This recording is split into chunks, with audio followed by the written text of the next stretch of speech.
Oh,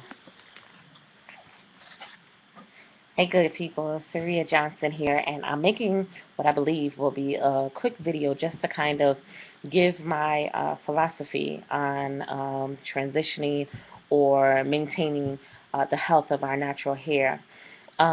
Whenever you're deciding to go natural, or you're meeting with a new stylist, or just taking a direction with your hair, it's best to have a goal.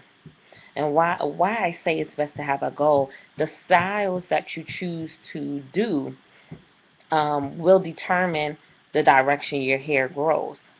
Case in point, if your goal is to just grow in your natural curls as big and as ignorant as they can be, where they're thriving, where when you're shampooing, they're nice and they're receiving the moisture that they need by the time it dries, and you do your wash and goes or your twist outs or anything like that, you can see that it's just healthy hair.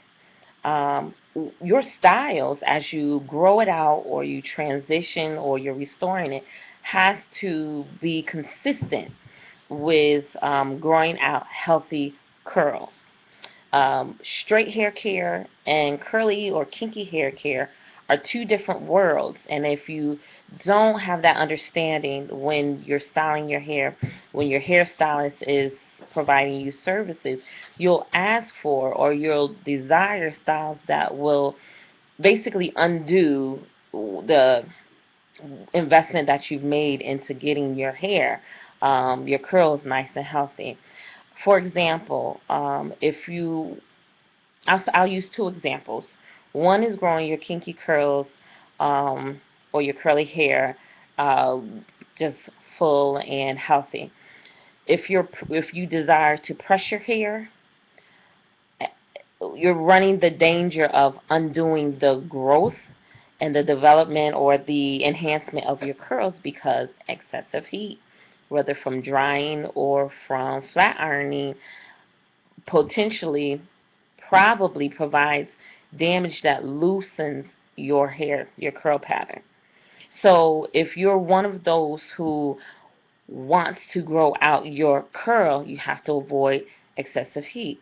You have to avoid too much stretching. You do want to have stretching styles that stretch out your curls, because that kind of gives your curl the strength to not to be trained. That's a good way to say it. But you don't want to force your hair to do what it does not want to do. Things like heat, flat iron, dryers, excessive heat, things like excessive tension and pulling your hair. A lot of people don't realize when you slick back your edges all the time, a lot of times you're training your hair to lay limp or to lay straight. Just different things. And let's say you're a natural who not technically trying to go natural, you're just trying to stay away from relaxers or chemical treatments. For someone like that, you can what I call heat train your hair, where you're flat ironing your hair in a way that the heat loosens or straightens your curl pattern. But just know that you also run a risk of having damage.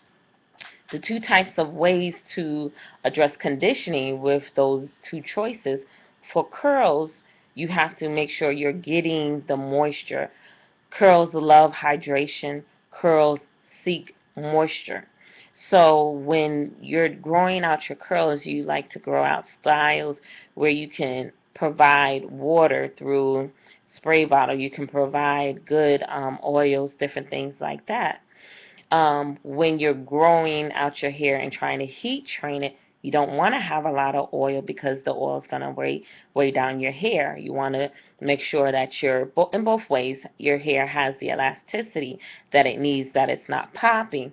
You want to make sure that your hair has the moisture slash protein balance that it needs. But really, you really want to have that balance in check when you're heat training your hair, because you don't want it to be so straight that it's popping. So I hope I'm not rambling too much, but the main point that I'm trying to drive home is to have a goal when you are seeking services for your hair or you're choosing to transition, so that your styles could be consistent to where your hair is going. And let me also make this big point that if you have a hair goal, you probably have a process that you have to go through in order to get there. Be patient with your hair.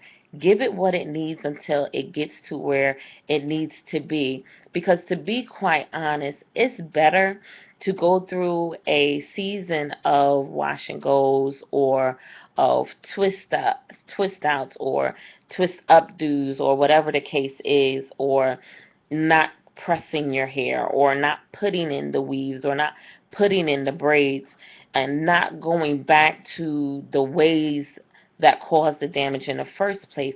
It's better to sacrifice the time of getting your hair healthy and getting it to thrive, so that you're at the point where the hair that's on your head does not have to be installed. It's yours, it's thriving, and it's healthy because you gave it what it needed for the amount of time that it needed in order to get where you wanted it to be. So sacrifice the time, sacrifice even the money for the period of time that you need to get your hair where it needs to be in order to be thriving, so that you don't have to install it. It's all yours. So that's just my thoughts for today. That's my little nugget, my philosophy. And I have to have this conversation often with clients because, you know, a lot of times they want one thing, but they want to go about it a way that it just doesn't apply to where they're wanting to go. So I'm here, Saria Johnson. You can reach me at the Styling Firm of Atlanta. See the website, www.thestylingfirmofatlanta.com. You can also schedule online. That's the best way to make your appointments online. That's really how I take my appointments. And we'll see you later. Subscribe. Hit me up on Instagram, Saria J, Twitter, Facebook, all that good stuff. God bless.